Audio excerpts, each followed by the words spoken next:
start with the Intelligent Music project itself. I'm sure you have talked to death on how it was started, but I would like to hear from you the reasons why did you start the project in the first place?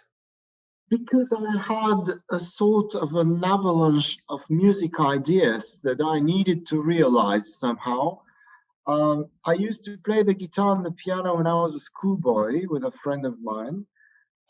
And it's a sort of a passion that always leaves a trace.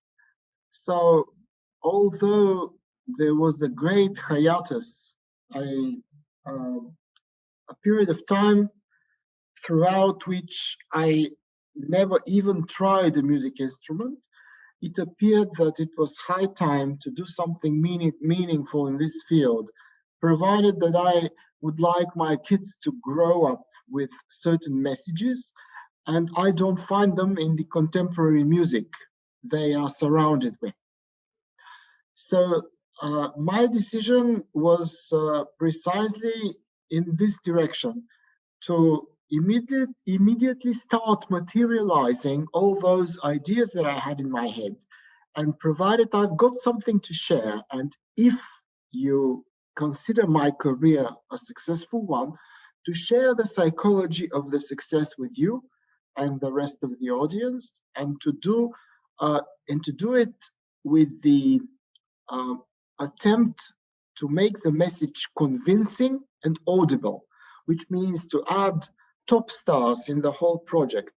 And the whole project actually started with my music production house that I was aiming to create some 10, 12 years ago to support young talents and to support the Bulgarian cultural heritage, especially in the field of music.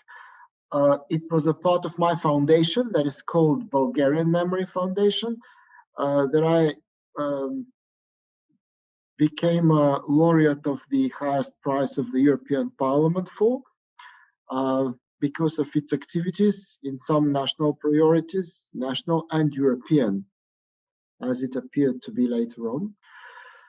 I named my music production house Intelligent Music. It was an idea of my PR section, my communication department at that time. And a little bit later, when I started recording my ideas, I started with 6, 7 ideas that appeared to form an album a couple of months later, because a lot more ideas followed. I decided that it would be best if I invite somebody that is world known. You know, the great rock stars never put their names under something they don't appreciate. If they don't like the material, they just say no. They're on the top of their careers, at their highest in terms of career development. And they don't need me to make their living. But they would be extremely happy if they see somebody to share great ideas with and to somehow emit high quality messages to their audience as well, together with me in this case. So I started with a great voice that I was in love with. I've been in love in the voice of John Lawton since my childhood. He was the lead vocalist of Uriah Heep at that time.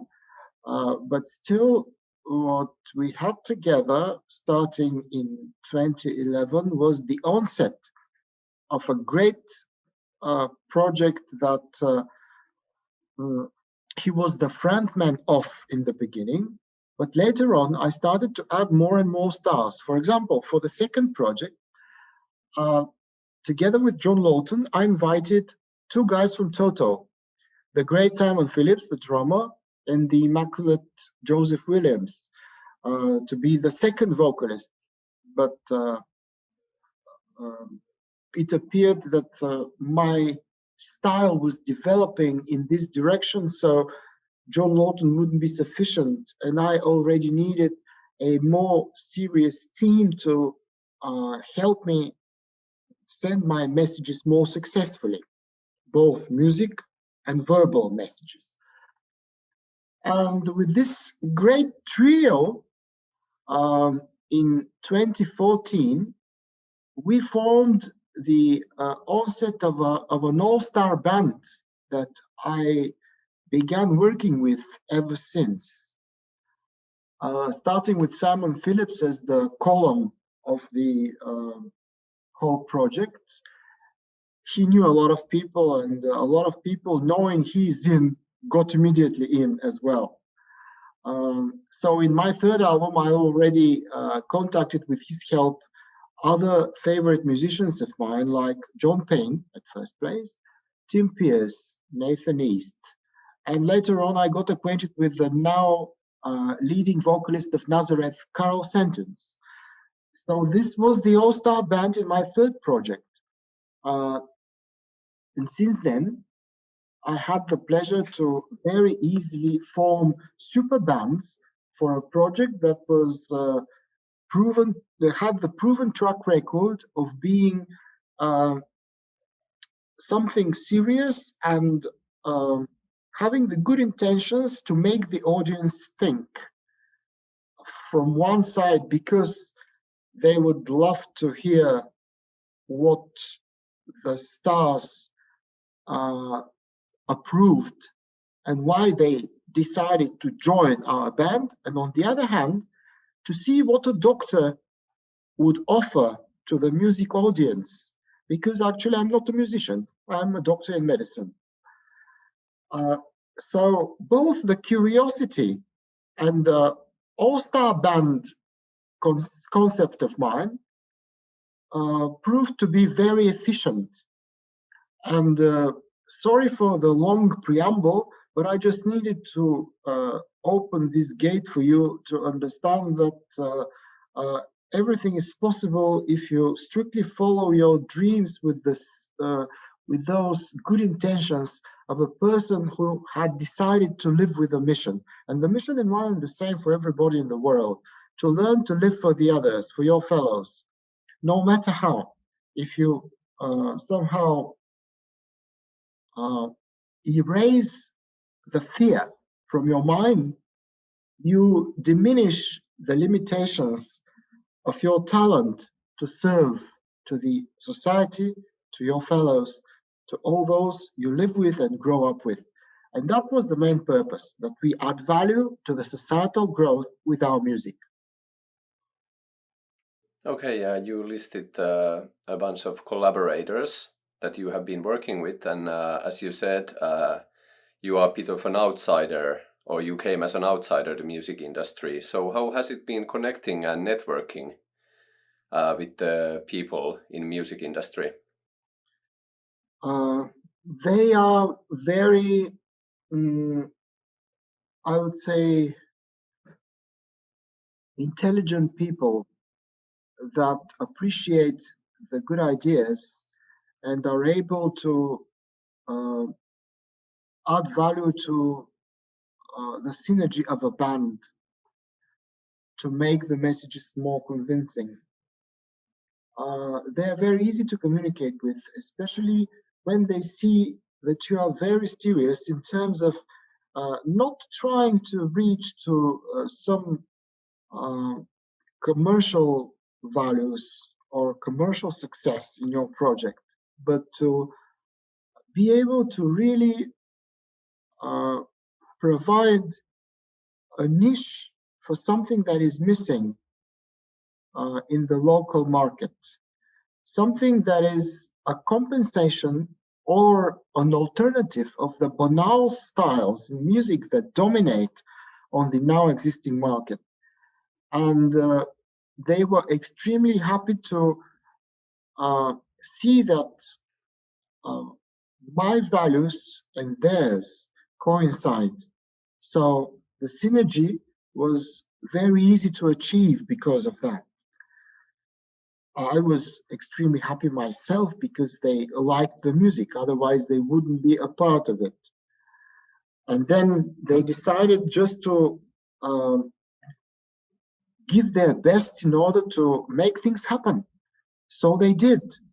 And I'm very happy right now to work with Ronnie Romero is a frontman of the band for the last 2.5, 3 years, who was previously known as a lead vocalist of Richie Blackmore's Rainbow, for example. And he was also a part of a lot of other international projects like Michael Schenker's group or Adrian Vandenberg or quite a few others. However, in our project, he acts like a real frontman who has always been an integral part of the whole project and sounds somehow in a different manner. He said a couple of times that it wasn't precisely his style, but it was a great challenge for him because he had never tried before anything of the kind. So he just got in, and he's very intelligent. He's an engineer. His education was also a little bit different from the musical background. So he got very quickly into the subject and started singing in such a convincing manner, as if he's a part of the whole project since the very beginning, and he shares our ideas. And moreover, he acts like a generator of those ideas. If you listen to a few albums with his participation, the albums of intelligent music sound in a different manner. Not because it's not metal, but because it's something that he appreciates as something different, very interesting, and quite, I would say, challenging in terms of making him prove his capacity and talent, and in this way add value to the societal growth, to bring back the hope, to bring back the belief in the ability of the humanity to compensate the loss of energy and values throughout this difficult period of time. This is Ronnie Romero. Yeah, you were talking about the purpose and the mission of this project. So, how well do you see that you have accomplished that mission and purpose? And of course, now we come to the creation. That's the sixth album, right? Sixth album. So, how do you see the creation also, like as part of the progression of this project? The creation is another project of ours dedicated to the constructive approaches in life that makes you a successful person on one hand. On the other, in case you decide to be a successful person, you should understand that it's associated with the values that you preach and you give evidence for. And we were trying to formulate the psychology of success by providing formulas that were a part of my own career, a part of my personal life. Things I've got proven track records for, postulates I believe in and I think the success in life is based on. I had a great help by quite a few high quality musicians due to whose participation this album sounds like the best thing we have ever created. As our style developed a bit, due to my good partnership with Ronnie, the music sounds a bit harder, but it's still this melodic progressive rock that I needed an all-star band for. So, led by Ronnie Romero, we also had a great team of vocalists like John Payne, Carl Sentence, and Rich Grisman, the last one from Riverhounds, a London rock group. The drums now were played by the drummers of Styx and Rainbow and Black Sabbath, respectively Todd Zuckerman and Bobby Rondinelli. we also had the pleasure of having my elite Bulgarian team. This is the team of the top Bulgarian musicians that have worked together with me in the last 3-4 projects. I'm very proud with everything we have achieved. We never make a compromise with quality, from the symphonic orchestra to the choir to the performance of each and every one of those musicians. This high quality, of course, is due to the fact that we've worked together with my music producer, Ivo Stefanov, for the last 10 years, and we know each other very well. From one hand, on the other hand, we gained the invaluable experience of working with top stars and understanding the price of the world quality. So the result is the creation, our 6th album. It would be a great honor for us to know if you like it. And then by now, the results are very promising. And we believe that we have achieved something meaningful indeed. Yeah, as the project is not a band in a classical sense of it, so how does it work? How do you write your music and record it? I travel with a tape recorder everywhere I go. This one, because I'm sort of full of ideas. All of a sudden, there's a melody that appears somewhere in my head, and instead of leaving it to sublimate in the wrong direction, I just record it so that I think later on over it and consider it a part of probably a bigger idea. So it happens. It is really a part of something bigger. I hear a lot of other ideas and I see the connection. And I understand that those ideas do not appear on side accidentally. They're a part of something that should be materialized. So I do. I just take full advantage of what's coming up from above. I do not consider myself a composer. I just take notes of what is sent from above. And in the meantime, I enter the studio with a ready piece played by me on a guitar or a piano, and then unfortunately sung by me as well. That's the worst part, actually. I'm a lousy singer, but there's no other way. I just sing the piece so that I give an example of what we are about to develop. And then we get our professional singer, Bobby, who learns the song, sings it in the appropriate manner. Then we prepare the demo, all the extras. Bobby Rondinelli said, "What do you need me to do? You've got an album ready, recorded." And this is our demo, actually. So we always pay attention to high quality, no matter if we record the demo or the final version of an album. So with the demo ready in our hand, we send it over to all our staff, pre-selected, in order to be 100% compatible to the style changes in our music. And they get ready in a week or so. Sometimes it takes a bit longer, so that we've got the final product about 5 to 6 months upon accomplishing the demo. Okay, you actually have some gigs planned later this year, and as you said, it's a difficult time at the moment. So, how is it to plan these gigs and actually release an album in a time like this? This is the challenge. Those people who have serious intentions and do not play music for living, like I am lucky enough to be, can afford to keep on being serious and good intentioned in spite of the troubled time. So I still have my messages.